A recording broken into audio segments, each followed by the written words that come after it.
يلا يا أستاذ يوسف، السؤال الأول. قارن بين التكاثر الجنسي والتكاثر اللاجنسي من حيث إيه بقى يا يوسف؟ من الصفات حيث الصفات الوراثية للنسل. الوراثية للنفس الناتج. اه. يلا قول. التكاثر التكاثر اللاجنسي. هتبدأ آه, باللاجنسي الأول. آه ماشي. الصفات التكاثر الوراثية اللاجنسي مالها؟ يتم عن طريق الفرد الأبوي والآخر.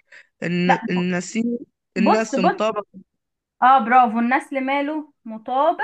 مطابق للفرد الأبوي تماما. برافو عليك. هو ده الجزئية اللي هو عايزها، الصفات الوراثية. ماشي. التكاثر الجنسي بقى. يجمع بين صفات أبويين يتم عن طريق فردين فردين أبويين، تمام. نوع مذكر ونوع يعني مؤنث. النسل الناتج بيجمع في صفاته بين صفات مين؟ الفردين الأبويين. تمام. تمام. طيب يا مصطفى، قول أول سؤالين في المصطلح. عملية يكون فيها كان حاجة من دي أفراد جديدة لها صفات وراثية متطابقة تماما للأب. التكاثر. برافو. الجنسي. أيوة. احنا ما نقولش التكاثر ونسكت. هو قال لي صفات وراثية مطابقة تماما للآباء، يبقى ده التكاثر اللاجنسي. تمام. رقم اتنين. قدرة بيض الحيوانات على تعويض الأجزاء المفقودة منها. آم، زي كده يا مصطفى. دي نجم البحر زي نجم البحر. ماشي. لما بيجي يعوض، يعني احنا خلاص نجم البحر واحنا خدنا منه حتة، هو عايز يعوض الحتة اللي اتاخدت منه ده. دي اسمها ايه؟ تجدد.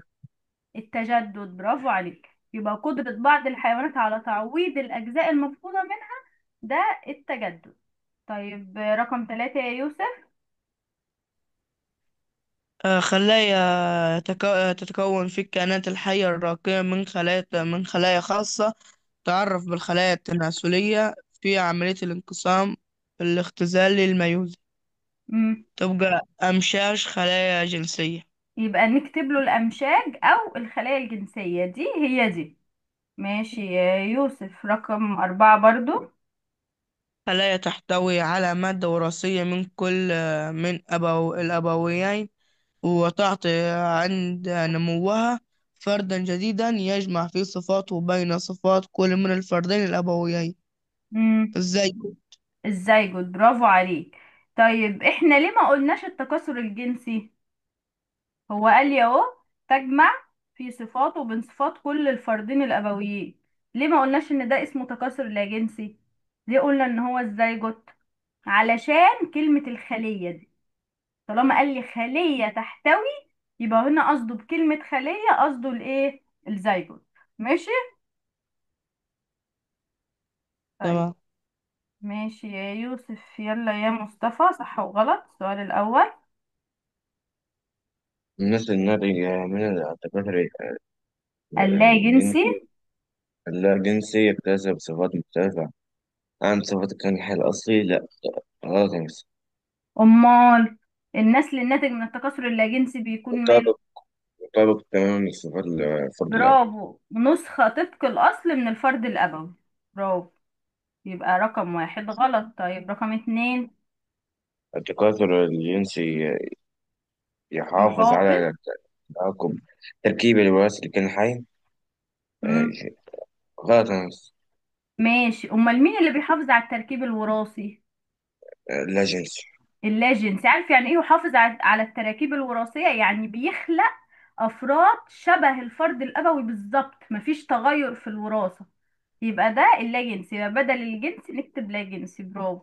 رقم ثلاثة يا يوسف. ينشأ تنقسم. رقم 3 خلايا. لا، تنقسم الأميبا. تنقسم الأميبا بالانشطار الثنائي إلى خليتين متطابقتين، كل منهما تشابه الخلية الأم. صح. صح. برافو عليك. الأميبا بتنقسم بالانشطار الثنائي. رقم أربعة. ينشأ. ينشأ البرم كبروز جانبي في الخلية، ثم تنقسم نواتها ميوزيا إلى نوايتين، من غير تبقى ما أحد. نكمل أصلا. صح ولا غلط؟ غلط. غلط ليه؟ ايه التعديل؟ شفنا ايه هنا؟ عرفنا ان هي غلط. تنقسم ايه؟ ميوزية.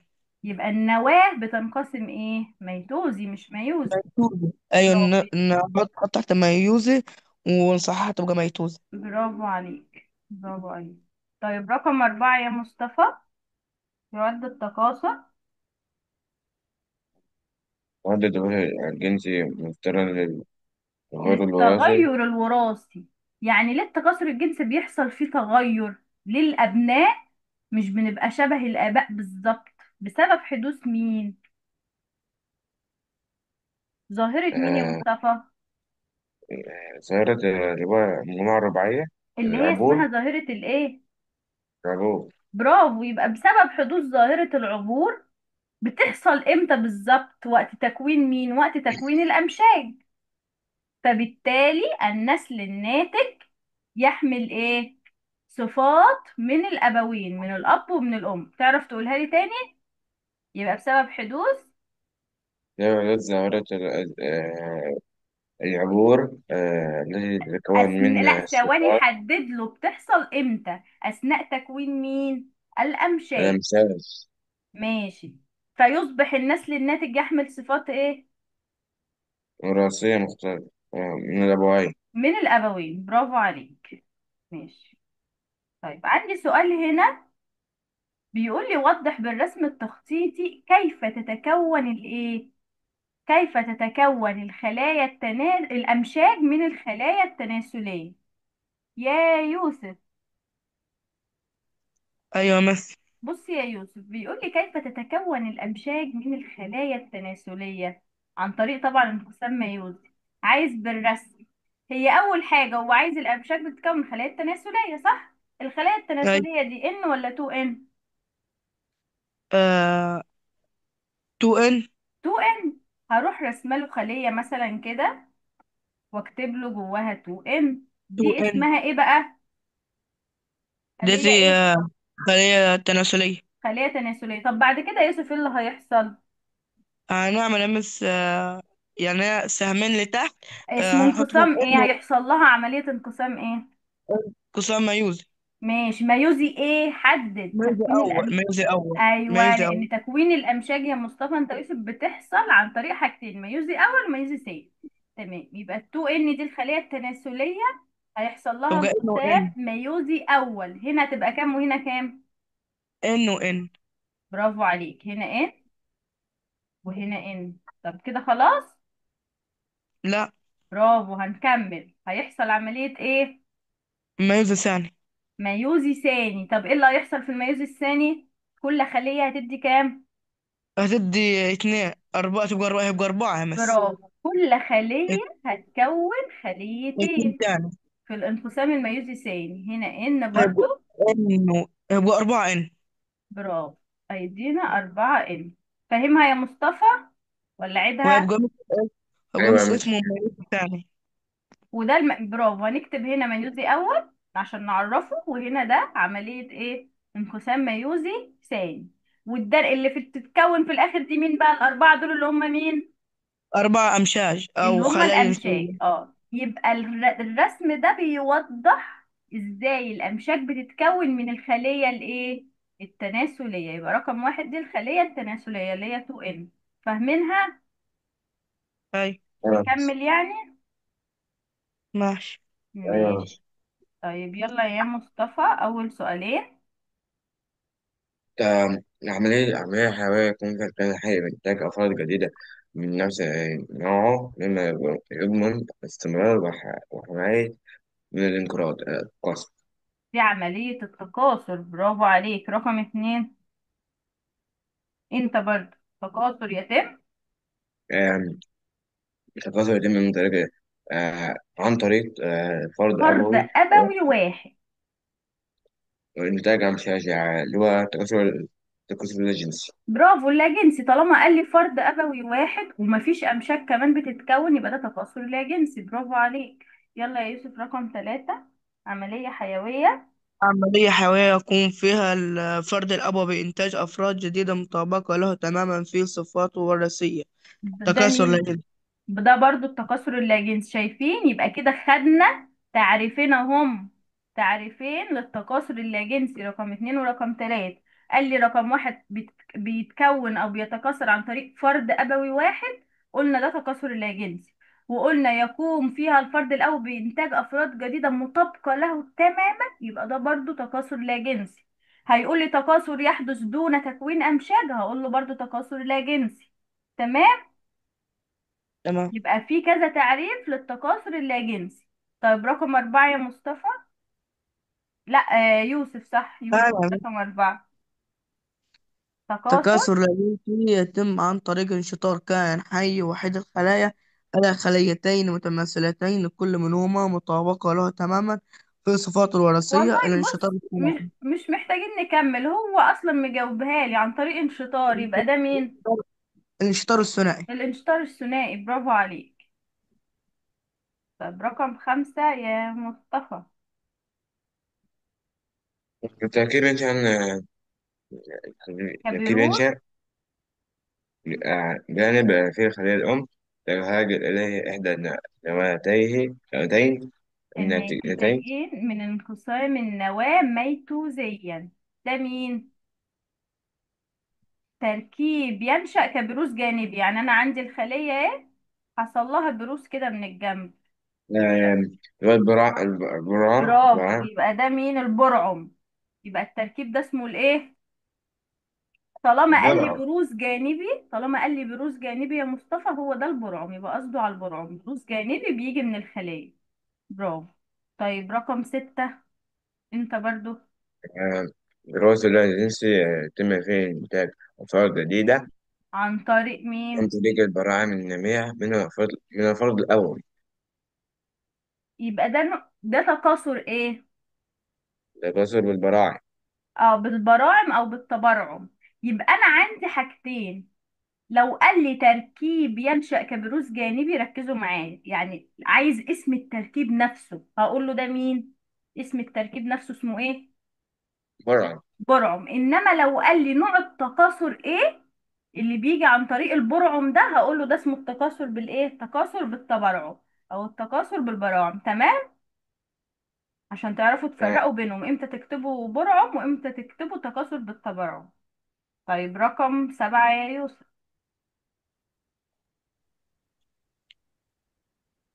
رقم قدرة 7. الجزء قدرة الجزء المفقود من بعض الكائنات الحية على النمو مكونا كائنا كاملا مطابق تماما للفرد للفرد الأبوي. الأبوي. التكاثر بالتجدد. التكاثر بالتجدد، برافو عليك، زي اللي موجود في مين؟ في نجم البحر. طب رقم 8. رقم 8 تركيب إذا وجد جزء منه في الذراع المقطوع من نجم البحر يجعله ينمو مكونا كائنا ايه جديدا. الح... الكورس الوصفي. الحتة اللي لازم نلاقيها في الزراع اللي احنا قاطعينه من نجم البحر الكورس عشان الزراع ده يقدر عشان ينمو تاني، اسمها ايه الجزء يجد ده؟ القرص الكورس الوسط. الوصفي. برافو عليك. رقم 9 يا مصطفى. أحد صور أحد التكاثر. صور أحد صور التكاثر الجنسي، وهو أكثر شيوعا في الفطريات وبعض الحالب. ده نفس التكاثر بالفطريات. بيقول لي أكثر شيوعا في الفطريات، ده التكاثر بالإيه؟ الجراثيم أصلا. بالجراثيم، برافو عليك. طب ما انا ممكن يجيبها لي كلمة تانية غير كلمة الجراثيم، فاكر كان اسمها ايه؟ عشان لو جات لنا في اختبار، بدل الجراثيم اسمها ايه؟ ابواغ. اسمها ايه؟ سامعني؟ أيام السنة. ابواغ. عشان لو ما قاليش كلمة جراثيم ممكن، فلو جاب لي في الاختبار كلمة ابواغ تعرف ان ده قصده على التكاثر بالجراثيم. تمام. نانوس. يبقى التكاثر بالجراثيم او الابواغ. طب رقم 10. أعضاء خاصة، او أكياس اكياس للتماسك. للتكاثر. دول في بعض الطحالب والكثير من الفطريات يحتوي على جراثيم مين اللي جواها الجراثيم؟ اسمها الايه؟ أبواق. لا، الابواغ دي هي الجراثيم، انما الابواغ دي موجوده جوه ايه بقى؟ اسمها حوافظ ايه؟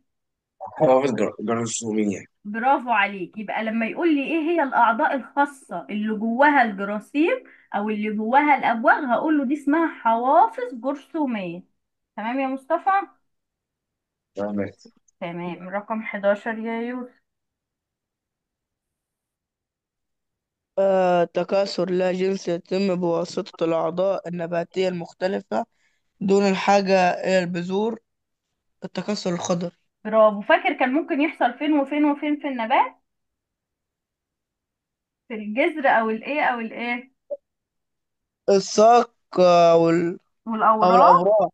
برافو. يبقى التكاثر الخضري ممكن يحصل في الجذر او في الساق او الاوراق، فبالتالي احنا مش هنحتاج لبذور. تمام كده، عشان لو سألكم على المكان اللي بيحصل فيه التكاثر الخضري. تمام. طب رقم التكاثر 13. أكثر شيوعا في الكائنات الحية الراقية. التكاثر الجنسي.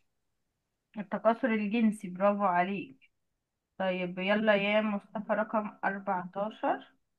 عملية حيوية يكون فيها كائن حي إنتاج أفراد جديدة لها صفات وراثية متباينة للآباء. لها صفات وراثية متباينة يعني مختلفة عن الآباء، ده يبقى لا، مين؟ التكاثر الجنسي. برافو عليك. ليه؟ لأن قال لي متباينة. متباينة يعني مختلفة. مختلفة عن الأب والأم، يبقى ده التكاثر الجنسي. تمام. رقم 15. اندماج. يلا يا مصطفى. آم، دماغ المشيج المذكر مع المشيج المؤنث بتكون ازاي جد. آم، دي عملية ايه بقى اللي بيتكون خلالها أنس ايه؟ اللي هو اسمها ايه، اللي هو عملية الإخصاب. الإخصاب. يبقى اندماج مشيج مذكر مع مشيج مؤنث لتكوين الزيجوت، ده اسمه ايه؟ الإخصاب. الإخصاب. ماشي. رقم 16 يا يوسف. مثلا مش المفروض كنت أبقى 15 و16؟ مين مين اللي جاوب 13؟ 13 مين اللي جاوبها؟ بس مصطفى. والله يبقى مصطفى. مصطفى المفروض 13 و14 بس. معلش، حصل خير. لا، بس أنا اللي أنا مجاوبتش 13. أنا مجاوب 14. طب هو احنا اصلا نسينا رقم 13 ولا احنا جاوبناها؟ يعني بس ما جاوبتش رقم 13. طب يبقى احنا كده محدش جاوبت. جاوب رقم 13 اصلا، احنا نسينا رقم 13. طب رقم 13 اجابتها ايه؟ انتاج افراد جديدة من فردين ابويين احداهما مذكر والاخر مؤنث، ده التكاثر الايه عشان تبقوا جن. عارفينها بس. ده التكاثر الجنسي. ماشي.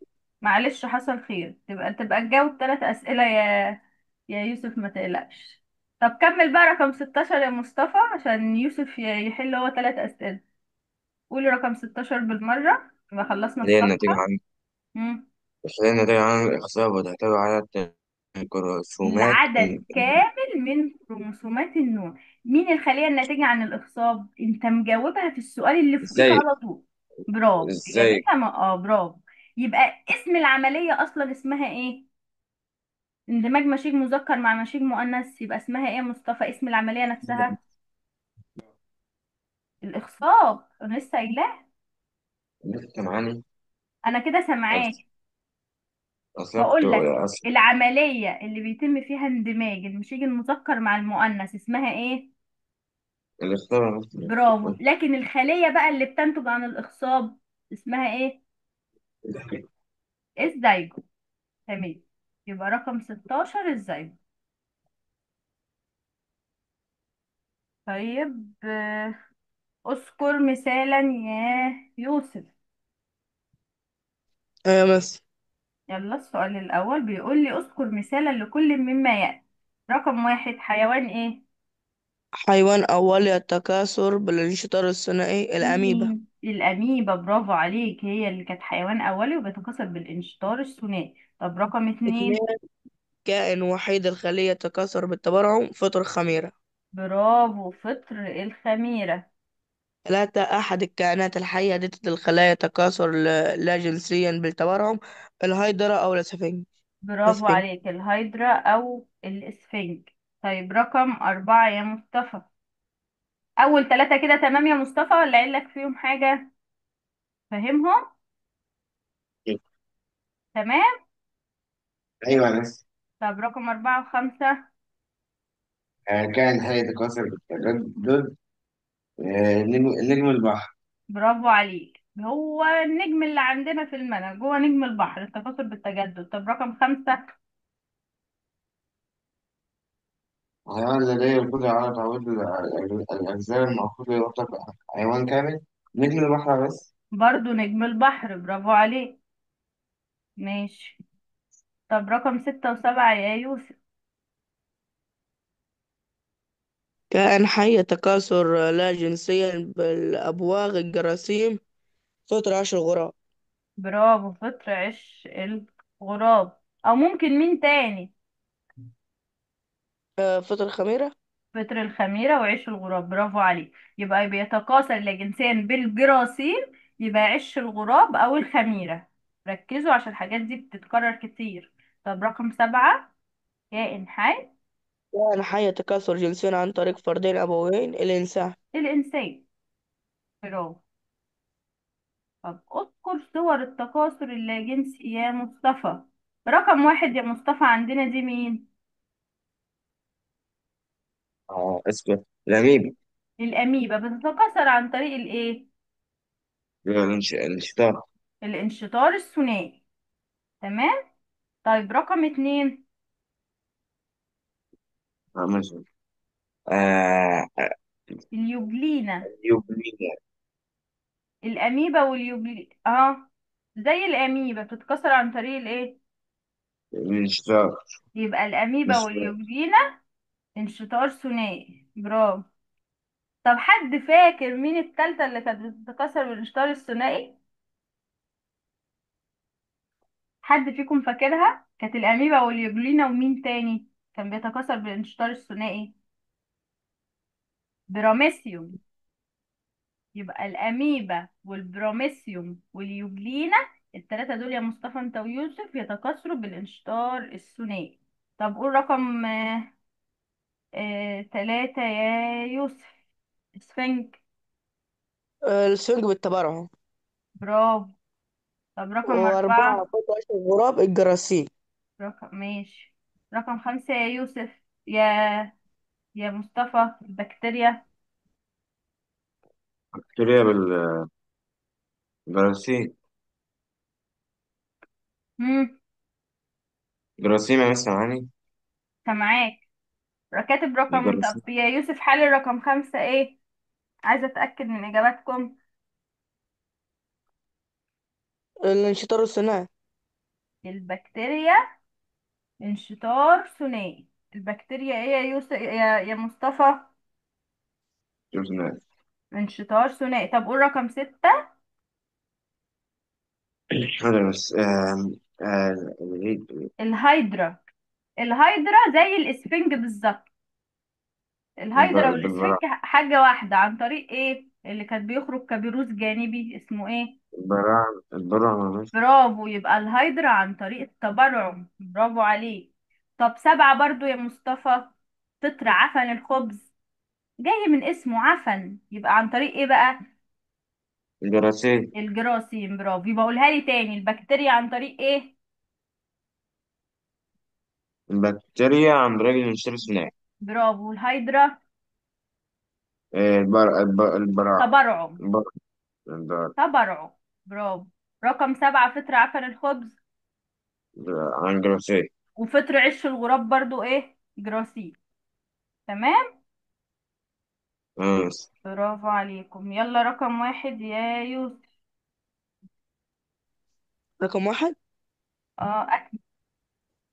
التكاثر لا يتطلب وجود أجهزة أو تراكيب متخصصة بالكائن الحي.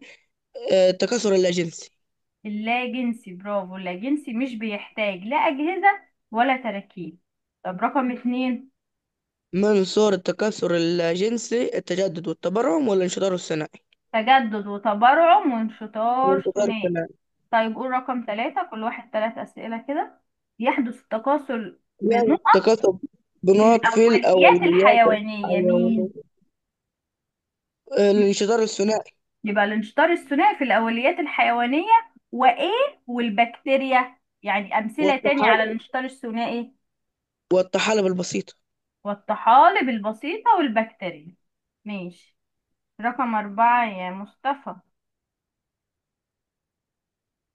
التبرع.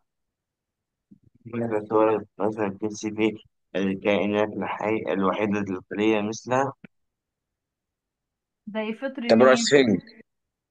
زي فطر مثلا فطر الخميرة. بص، هو وحيد الخلية، هو حدد لي قال لي وحيد الخلية، يبقى زي مين؟ السفنج يا مس، وانت السفنج. لا، بقولك فطر الخميرة. مش التبرع. التبرع برضه؟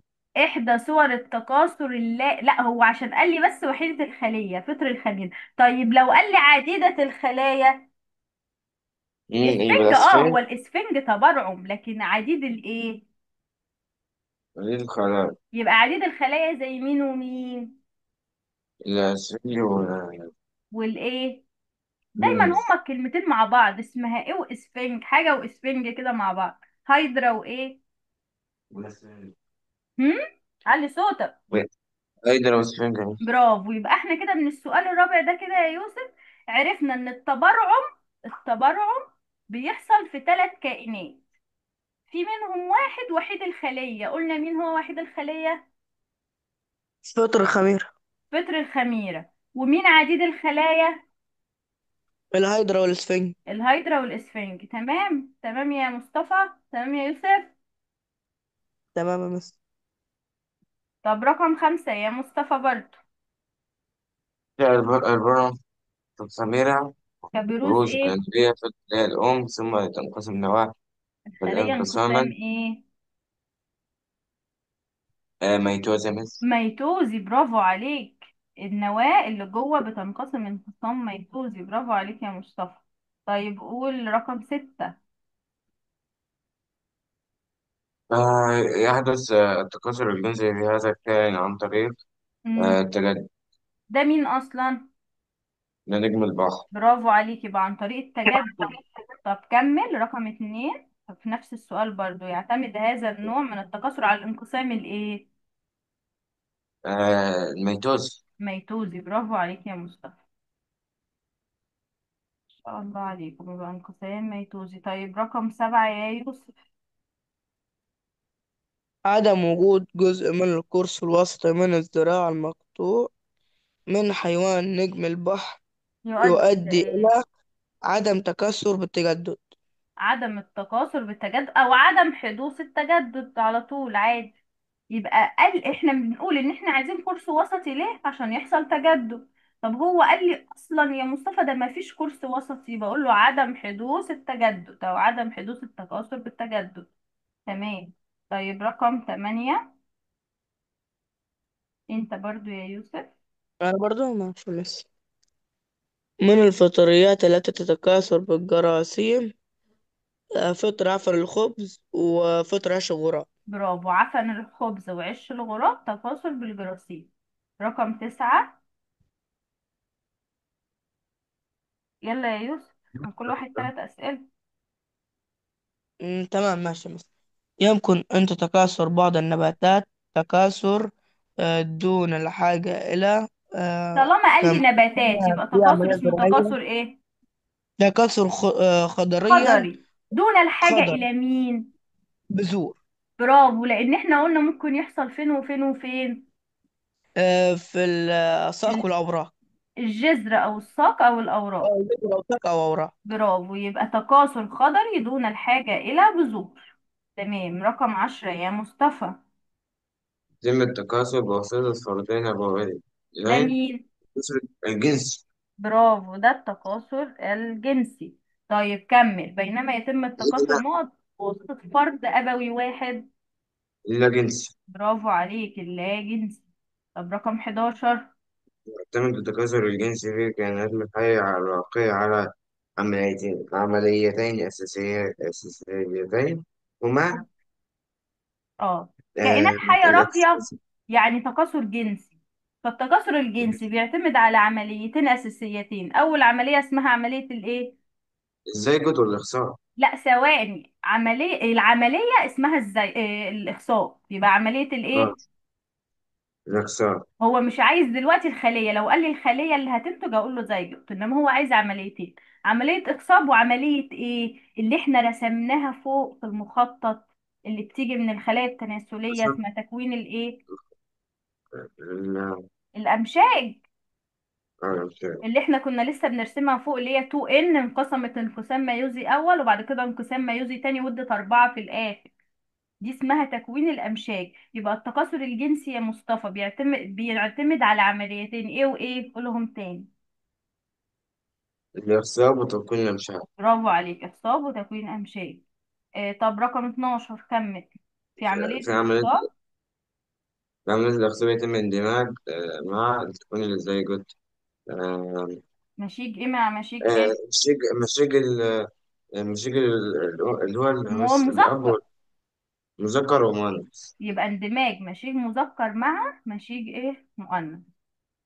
تمام. رقم 13 يا يوسف.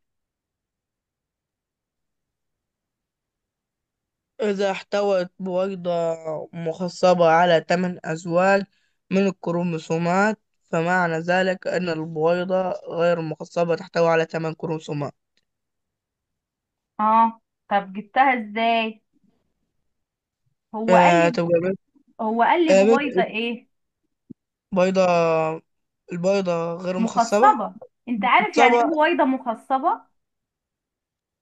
يعني مسحت على 8 أزواج 2N. لا البويضة المخصبة اللي هي مين.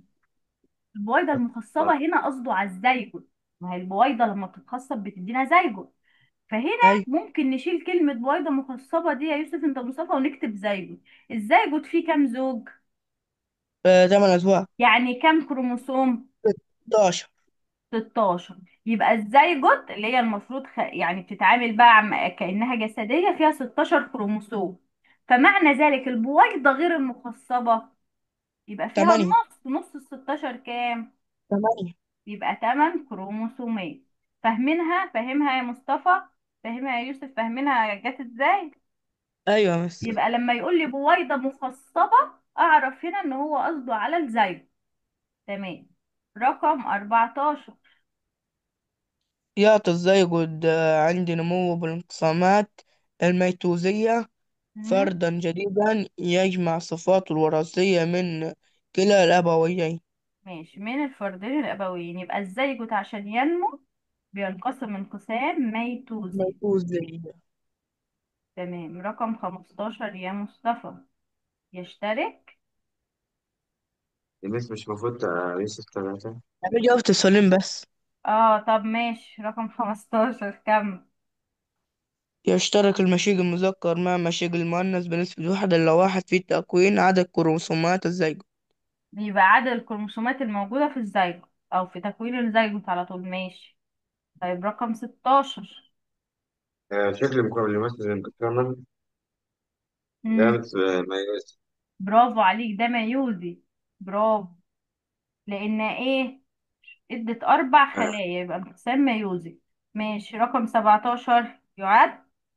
وغير كده مثل ده حيوان منوي برافو، ده. ده حيوان منوي فبرضه انقسام ميوزي بيجي عن طريق الانقسام الميوزي. برافو عليك. طب رقم يعود التكاثر 17.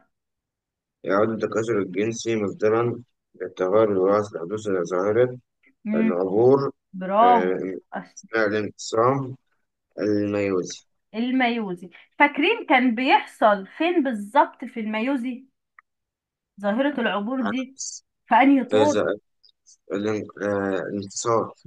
في الطرق. ظاهرة العبور العبور. كانت في التمهيدي. مش هو يتلف يتلف. تقول ايه. مش هما بيتلفوا كل واحد طرف في الانفصالي. اللي هم لا دي مالهاش دعوه بظاهره العبور. ظاهره العبور دي اللي هي بتاع تكوين المجموعه الرباعيه. ماشي. أيوة. يبقى يحدث التكاثر الجنسي مصدرا للتغير الوراثي. قلت الحدوث ظاهره الايه. العبور. ماشي. اثناء الانقسام الايه عشان ما تلخبطوش نفسكم. اثناء الانقسام الايه. الميوزي. الميوزي. تمام. الميوزي. طيب. ليه سؤال نص سؤال. تقول ايه؟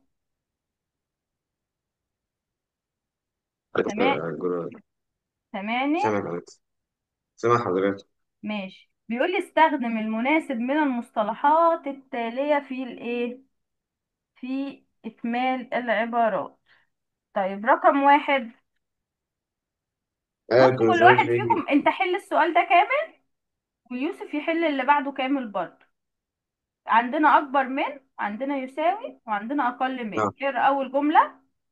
عدد الكروموسومات في الجرثوم. الجرثومة عدد يساوي عددها يساوي. نقط عددها في فطر الايه، عش الغراب. هتبقى آه، ايه فعلا؟ ايه يساوي. يساوي. يبقى الكروموسومات اللي في الجرثومة هي الكروموسومات اللي في عش الغراب، قد بعض. طب رقم اتنين. عدد الكروموسومات في البويضة، عددها في البويضة المخصبة، يعني تبقى أقل بص، من. انا لسه قايله البويضه المخصبه دي يعني 2 ان، اللي هي زي أقل من. الزيجوت 2 ان، المخصبه 2 ان. يبقى في البويضه العاديه، أقل الآن برافو، يبقى يبقى اقل يعني، صح. أيوة، دي يبقى هنا اقل. تبقى إن ودي تبقى. خلي بالكم الزوم هيقفل، بدخله تاني من نفس اللينك. يبقى لما يقول لي بويضه مخصبه اعرف انها 2 ان، انما البويضه العاديه ان واحده. يلا رقم ثلاثة. الكتاب زي كده على عدد من الكروموسومات، عددها في الخلايا الجسدية. هو الزيجوت ده كام ان؟ هتبقى أكبر منها نفس الشيء، زي ده بيبقى 2 والخلايا الجنسية بتبقى N، هو ما وعشان قاليش بياخد جنسيه، صفة دي جسديه برضو. جسدية تبقى 2N. يبقى هنكتب ايه 2N هنا؟ يبقى يساوي مثلا. يساوي، برافو، لان الزيجوت 2 ان